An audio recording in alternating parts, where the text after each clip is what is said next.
నమస్తే రాజు గారు. నమస్తే అండి. ఈ రోజు తొలి శ్రావణ శుక్రవారం. కాబట్టి మీరు ఈ రోజు మంచి మంచి వంటలు చేయాలి. ముఖ్యంగా పండుగ రోజు మనం నైవేద్యం పెట్టుకునేలాగా బాగుండాలి. సరేనండి. ముందుగా ఏంటంటే మనం పిండి వంటలు కదా. అవును. దాంట్లో కొంచెం గుమ్మడి ఎక్కువగా వాడుతూ ఉంటాం కదా మనం. అవును. సో దాన్ని బేస్ చేసుకుని జీడిపప్పు కాంబినేషన్ లో ఒక కర్రీ చేస్తానండి. జీడిపప్పు గుమ్మడి కూర. జీడిపప్పు గుమ్మడి కూర. వావ్. సో గుమ్మడి అనేది మనం ఎక్కువగా పండుగ టైంలో యూజ్ చేస్తూ ఉంటాం. మీరు జీడిపప్పుతో చేస్తారనమాట. అవునండి. ఓకే, స్టార్ట్ చేసేద్దాం. జీడిపప్పు గుమ్మడి కూర తయారు చేసుకోవడానికి కావాల్సిన పదార్థాలు ఏంటో చూద్దాం. జీడిపప్పు గుమ్మడి కూర తయారు చేసుకోవడానికి కావలసిన పదార్థాలు: జీడిపప్పు 1 కప్పు, ఉడిగించిన గుమ్మడి ముక్కలు 2 కప్పులు, జీలకర్ర 1 టీ స్పూన్, తరిగిన పచ్చిమిరపకాయలు 2, కరివేపాకు 2 రెమ్మలు, తరిగిన టొమాటో 1, ఉప్పు తగినంత, పసుపు చిటికెడు, ధనియాలు 1 టీ స్పూన్, శనగపప్పు 1 టేబుల్ స్పూన్, మినప్పప్పు 1 టేబుల్ స్పూన్, ఎండు కొబ్బరి ముక్కలు కొద్దిగా, కొత్తిమీర కొద్దిగా, నూనె 3 టేబుల్ స్పూన్లు. కావాల్సిన పదార్థాలు చూసాం కదా, స్టార్ట్ చేద్దామా రాజు గారు? ఓకే. సో దీంట్లోకి ఏంటంటే నేను ఒక పొడి రెడీ చేస్తున్నాను. దానివల్ల మనకు టేస్ట్ అనేది బాగా వస్తుంది. సో ముందు వేయించుకుని పొడి చేసుకుంటారా? అవునండి. సో అప్పుడు మనకు ఆ టేస్ట్ అనేది పెరుగుతుంది. పచ్చిశనగపప్పు, ఓకే, మినపప్పు, కొద్దిగా ఎండు కొబ్బరి ముక్కలండి, అలాగే ధనియాలు, కొద్దిగా జీలకర్ర. సో కొంచెం పాన్ ఫ్రై కదా? అంతే అండి, ఆయిల్ అక్కర్లేదు. సో డైరెక్ట్ మనం ఇలా చేసేసుకుంటే సరిపోతుంది. సో కొంచెం దూరంగా వేగితే ఏంటంటే మనకు ఆ కమ్మటి వాసన అనేది వస్తుంది. అవును. సో ఏమైనా మన మసాలా దినుసులు మనం పొడి చేసుకోవాలనుకున్నప్పుడు కొంచెం ముందుగానే దూరగా వేయించేసుకుంటే సో మామూలుగా వచ్చే దానికన్నా కూడా అంటే స్మెల్ అనేది అవును ఎక్కువగా వస్తుంది, టేస్ట్ అనేది కూడా బాగా పెరుగుతుంది. ఓకే. సో బేసికల్గా ఈ కర్రీలో ఏంటి అంటే మనకి వేయించి ఈ పొడి చేసుకుని వేసుకుంటే టేస్ట్ అనేది బాగా ఉంటుంది అనమాట. అవునండి. మనకు మామూలుగా గుమ్మడి కొంచెం కమ్మగా ఉంటుంది కాబట్టి జీడిపప్పు కూడా మనకు కాస్త అలాగే ఉంటుంది కాబట్టి కొంచెం ఇలా ఏదైనా పొడులు వేసుకొని చేసుకుంటే బాగుంటుంది. సో గుమ్మడి ఉడికించి ఉంచుకున్నారా? అవునండి. సో ముక్కలుగా కట్ చేసి ఉడికించి పెట్టేశాను. మరి మెత్తగా కాకుండా కొంచెం హాఫ్ బాయిల్ చేస్తే బాగుంటుంది. వేగిపోయిందండి. సో దీన్ని మనం మిక్సీ జార్లోకి తీసేసుకుని పౌడర్ చేసేసుకోవాలి, పొడి కొట్టేసుకుందాం.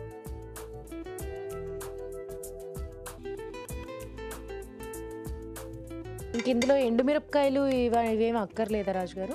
సో దీంట్లో యాడ్ చేయట్లేదు. సో మామూలు ఇక్కడ మనం పచ్చిమిరపకాయలు వేస్తున్నాను. సరిపోతుందా? కొంచెం కారం సరిపోతుంది.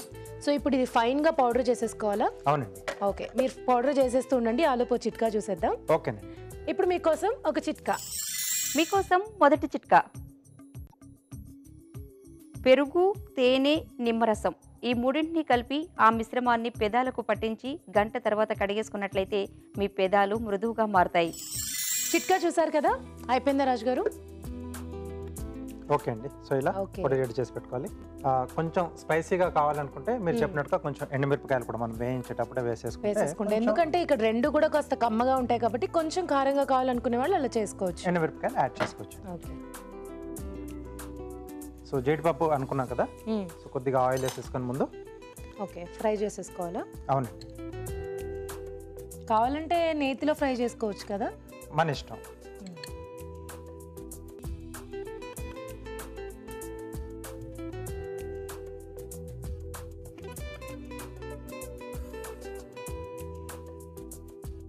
సో ఇలా అంటే మనకి ఇలా వ్రతాలు పూజలు అప్పుడు కొంచెం ఉపవాసాలు ఉండి చేస్తూ ఉంటారు కదండి.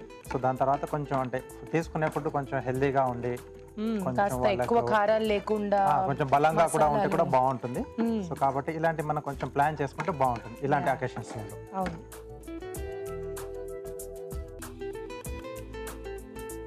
ఇంకా మీరు జీడిపప్పు అనేది ఇక్కడ వేయించి ఇలాగే వాడుతున్నారనమాట, పౌడర్ కానీ పేస్ట్ కానీ ఏం అవసరం లేదా? పప్పు పలంగానే వాడుతున్నా. ఓకే. ఏదైనా మనం కొంచెం వేపుడు లాంటివి చేసుకున్నప్పుడు పొడి యాడ్ చేసుకుంటే బాగుంటుంది, అంటే ఆ ముక్కలకి కొంచెం బాగా పట్టేసి. ఓకే.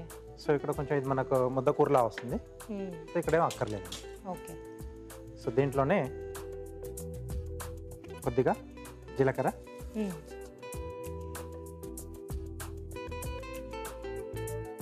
పచ్చిమిరపకాయలు కొంచెం ఎక్కువగానే వేస్తున్నాను, అంటే ఇదే కారం వస్తుంది. అవును. కొద్దిగా కరివేపాకు. సో ఇవి కొంచెం వేగిన తర్వాత సో దీంట్లో టమాటా ముక్కలు, ఓకే, అలాగే రుచికి సరిపడా ఉప్పు, కొద్దిగా పసుపు.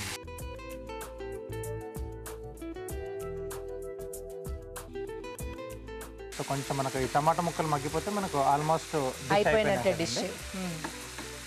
సో దీంట్లో కొంచెం అంటే మన గ్రేవీలా కావాలనుకుంటే టమాటో పేస్ట్లా చేసి వేసుకొని ఓకే, మనం యాజ్ యూజువల్గా మనం గుమ్మడి ముక్కలు అలా వేసుకోవచ్చు. లేకపోతే గుమ్మడి టేస్ట్ అనేది కొంచెం ఎక్కువగా తెలియాలి అనుకుంటే గుమ్మడి ముక్కలు ఏంటంటే మనం ఉడికించిన తర్వాత కొంచెం పేస్ట్లా చేసుకొని సో అలా యాడ్ చేసుకుని గ్రేవీలా వస్తుంది. ఓకే, సో అలా అయినా మనం చేసుకోవచ్చు అన్నమాట. అలా చేసుకుంటే మనకి గ్రేవీ కర్రీ లాగా వస్తుంది. ఇదేంటంటే కాస్త ముద్దకూర లాగా ఉంటుంది అన్నమాట. అవును. సో కొంచెం బేస్ కొరకు నేను ఇక్కడ ఈ టమాటా ముక్కలన్నీ దీంట్లో యాడ్ చేస్తాను.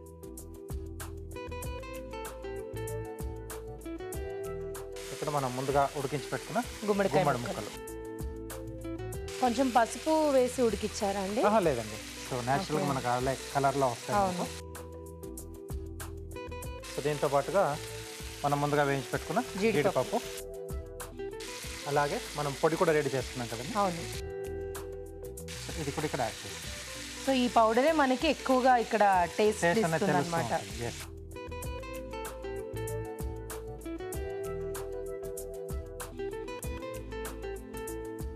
బాగుంది రాజు గారు. మీరు అన్నట్టు రైస్లోకి చపాతీస్ లాంటి వాటిల్లో కూడా హాయిగా తీసేసుకోవచ్చు అండి. కొద్దిగా వాటర్ యాడ్ చేసుకోండి.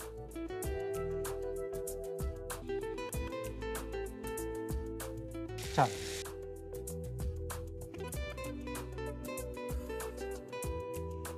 అలాగే కొద్దిగా కొత్తిమీర. ఓకే, ఓకే అండి, అయిపోయిందా? అయిపోయింది.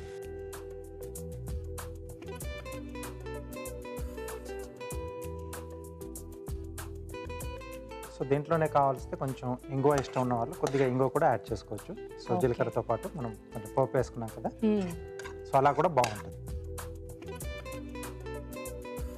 ఫైనల్గా కొంచెం కొత్తిమీర.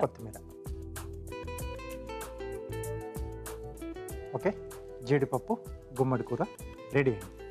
వేడివేడిగా జీడిపప్పు గుమ్మడి కూర రెడీ అండి. టేస్ట్ చూడబోయే ముందు ఈ కూర తయారీ విధానం మరోసారి చూసేద్దాం. జీడిపప్పు గుమ్మడి కూర తయారు చేసుకునే విధానం: ఒక పాన్ లో శనగపప్పు, మినప్పప్పు, ఎండు కొబ్బరి ముక్కలు, ధనియాలు, జీలకర్ర వేయించి మిక్సీ పట్టి పొడి సిద్ధం చేసుకోవాలి. అదే పాన్ లో నూనె వేసి జీడిపప్పు వేసి వేయించి పక్కన ఉంచాలి. అదే పాన్ లో జీలకర్ర, తరిగిన పచ్చిమిరపకాయలు, కరివేపాకు వేసి వేయించాలి. దీనిలో టొమాటో ముక్కలు, ఉప్పు, పసుపు వేసి వేగనివ్వాలి. ఆ తర్వాత ఉడికించిన గుమ్మడి ముక్కలు, వేయించిన జీడిపప్పు, ముందుగా సిద్ధం చేసుకున్న పొడి వేసి బాగా కలుపుకోవాలి. ఆపై కొత్తిమీరతో గార్నిష్ చేసి సర్వ్ చేసుకుంటే జీడిపప్పు గుమ్మడి కూర రెడీ.